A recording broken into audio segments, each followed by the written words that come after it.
Jadi untuk total skor series kali ini gue kasih nilai 7,7/10.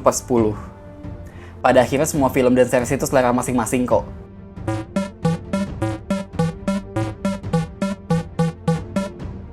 Tu crois encore? On calcule mal le carburant, on est mort. On perd un moteur, on est mort. Où est-ce qu'on va? Into the night. Oke, jadi Into the Night ini adalah salah satu series dari Netflix yang paling terbaru, yang dimana gue awal agak bingung, ini tuh antara series Spanyol atau Jerman. Oh, ternyata setelah gue searching gitu ya di Wikipedia, ternyata ini Belgium. Jadi ya bukan keduanya gitu loh. Dan langsung masuk aja ke penilaian pertama soal story, gue kasih nilai 8. Sebenarnya kalau gue pikir-pikir lagi, ini tuh rumusnya mirip-mirip kayak Money Heist gak sih? Maksud gue, ini ceritanya ada konflik utamanya tentang Into the Night gitu ya. Sama kayak Money Heist ya, tentang konflik utamanya ya tentang rampok gitu loh. Tapi ada juga konflik-konflik kecil yang lain gitu yang bikin jadi makin seru, makin ngeselin gitu ya. Ini antara konflik per karakter yang lain-lainnya gitu loh. Antara si karakter berantem sama si karakter yang mana gitu loh. Dan kalau Money Heist kan ya tentang perbucinannya itu loh. Cuma mungkin yang bikin series ini beda, dan bahkan gue nonton series ini tuh sempat maraton gitu ya, karena ini seriesnya tuh episodenya cuma ada 6, dikit kan, dan satu episodenya itu cuma 30 sampai 40 menit, kurang lebih kayak gitu. Jadi ya cepet gitu loh antara satu episode terus next lagi. Jadi gue nonton ini tuh cuma beberapa jam doang gitu loh. Dan bahkan kalau ngomongin soal premis ya, gue ngerasa ini sebenarnya mirip-mirip kayak Snowpiercer gak sih?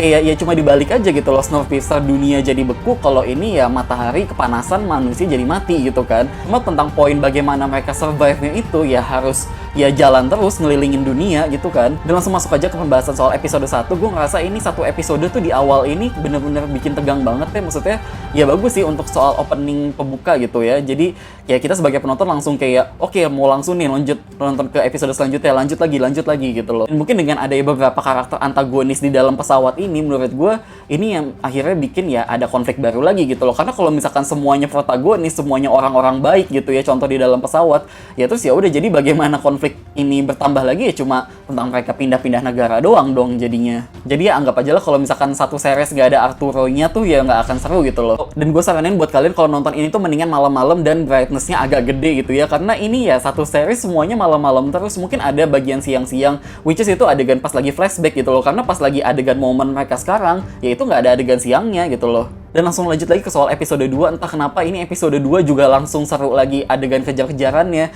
Pokoknya bikin gregetan juga sih menurut gue. Cuma memang ketika ini nyampe ke episode 3 gitu ya, gue ngerasa di awal tiap episode itu seakan ini nunjukin adegan flashback beberapa karakter. Dan dimana adegan flashbacknya kenapa sih harus adegan tidak senonoh gini, kayak lagi bulan puasa coy. Dan mungkin seiring berjalannya cerita gitu ya, dimana mereka pindah-pindah negara dengan pindah-pindah ke bandara, terus isi bensin, isi ambil-ambil perlengkapan segala macam gitu kan. Ya udah mereka pindah-pindah terus. Nah terus di sini gue inget banget ada satu komen di trailer series ini Into the Night gitu ya. Ada yang bilang kenapa mereka nggak terbang aja ke Alaska, karena di sana kan malamnya itu lebih lama dibandingkan siangnya. Siangnya itu cuma beberapa hari atau beberapa jam mungkin gitu, kayak yang gue tahu gitu ya. Nah makanya dari situ gue jadi mikir kenapa mereka nggak kesana juga ya. Cuma di sini yang gue kurang suka gitu ya, ketika di sini ada satu karakter yang istilahnya dia punya kesalahan, entah kesalahan di saat itu atau kesalahan di masa lalu. Maksud gue kenapa harus dihakimi juga ya, maksudnya kayak ya ini lagi kiamat, terus maksud gue kenapa harus saling bunuh-bunuhan. Terus juga ketika ada momen beberapa karakter tuh saling konflik gitu loh, dan gue mau mempertanyakan aja ini konfliknya ngapain sih, padahal kayak hal sepele doang tapi dibesar-besarkan gitu loh. Terus gue juga bingung pas di akhir kan dia dibilang kalau mereka itu terbang-terbang selama seminggu. Terus ini si pilotnya kapan istirahatnya, kapan tidurnya, dan yang lain-lainnya pun juga kapan tidurnya sih kayak nggak terlalu ditunjukin sih maksud gue adegannya ya. Adegan mereka ayo kita tidur yuk gitu loh berapa jam, itu nggak ada sama sekali. Cuma memang jujur aja ini series tuh cukup seru aja sih gitu loh, kayak tiap episodenya tuh ya tensinya pasti di awal dibikin naik dulu, terus di tengah-tengah ada dramanya dulu, terus di endingnya dibikin naik lagi. Jadi maksud gue tiap episodenya tuh pasti ada momen serunya. Terutama di episode 4 dimana itu ada momen mereka mau mendaratin pesawat, tapi itu si cewek co-pilotnya kan dia bukan pilot pesawat gitu loh. Jadi di situ yang bikin tegangnya juga gitu kan. Nah terus next episodenya ketika mereka nyampe ke RS gitu ya buat operasi si pilotnya, di situ ada adegan yang mungkin jadi hint gitu ya untuk season selanjutnya, karena di situ si anak kecilnya Dominic dia nemu ada tikus tapi gede banget di dalam tas dan dia masih hidup. Padahal di beberapa adegan lain itu ada adegan burung di jalanan tapi mati juga gitu loh. Jadi segala hewan hidup, makhluk hidup tuh pasti mati gitu loh kalau kena matahari. Tapi kenapa yang itu enggak? Nah terus juga di episode 6 ketika adegan si Sylvie balik ke rumahnya karena dia galau, dia pengen bunuh diri ya. Menurut gue itu adegannya nggak usah dibikin sih, karena kesannya dia karakter yang kayak aduh nggak bersyukur banget gitu loh. Lo udah selamat dari wabah matahari ini terus lo masih tetap mau bunuh diri gitu sesuai dengan ya niat awal lo gitu. Nah tapi untungnya ketika series ini nyampe ke ending gitu ya, gue suka ketika ya udah ini cerita tentang mereka kejar-kejaran naik pesawat pindah-pindah negara itu udah selesai gitu loh sebenarnya. Karena ya mereka akhirnya udah punya tempat berlindung, udah punya bunker tersendiri, mereka bakal selamat di situ. Tapi bagaimana ya masalah tentang wabah matahari ini bisa selesai itu belum selesai gitu loh. Bakal lanjut di season selanjutnya. Jadi maksud gue ya ini tentang konflik di sini tuh udah selesai gitu loh. Jadi di season selanjutnya bakal bikin konflik baru aja. Nah cuma di sini memang yang bikin gue penasaran tuh tentang momen bagaimana matahari ini ngebunuh si manusia-manusia ini, karena itu nggak ditunjukin kan dari episode 1 sampai episode 6. Nah di episode 6 di terakhir akhirnya si yang di borgol itu kan dia mati. Nah ternyata oh cuma gitu doang gitu loh, matahari muncul ya dia mati gitu kan, bukan kayak tipikal film Knowing yang dimana wabah mataharinya tuh kayak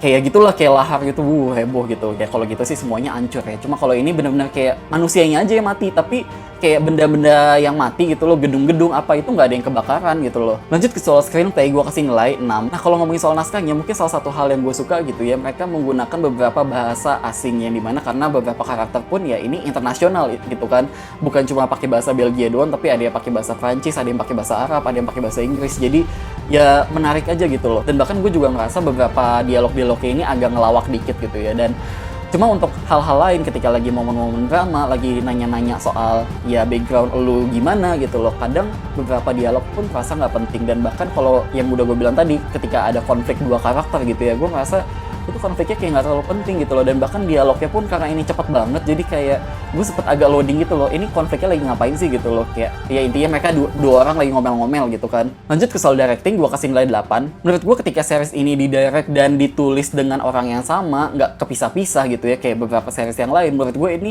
jadi kayak series yang compact aja sih, kayak ya fokus gitu loh dari awal sampai akhir, jelas banget jadinya. Lanjut juga ke soal aktor dan aktris, gue kasih nilai 8. Ini bener-bener asing banget sih nama-nama aktor dan aktris di sini, gue nggak tahu siapa mereka, tapi yang pasti actingnya menurut gue oke-oke banget kok. Lanjut juga ke soal sinematografi dan editing, gue kasih nilai 8. Sebenarnya karena memang ini ya mostly di dalam pesawat doang, ya kebanyakan main aman, tapi juga ada beberapa sinematografi pun yang unik gitu loh, kayak sinematografi pas lagi pesawatnya dari luar, flight lace dari atas, atau pas mereka lagi keluar dari area pesawat gitu kan. Lanjut juga ke soal production design, gue kasih nilai 8. Sebenarnya di sini awalnya gue kira kayak ini bakal budgetnya murah banget nggak sih, karena logikanya mostly cuma di dalam pesawat doang, mereka cuma sewa satu studio pakai green screen segala macam, di jendela-jendelanya udah gitu kan.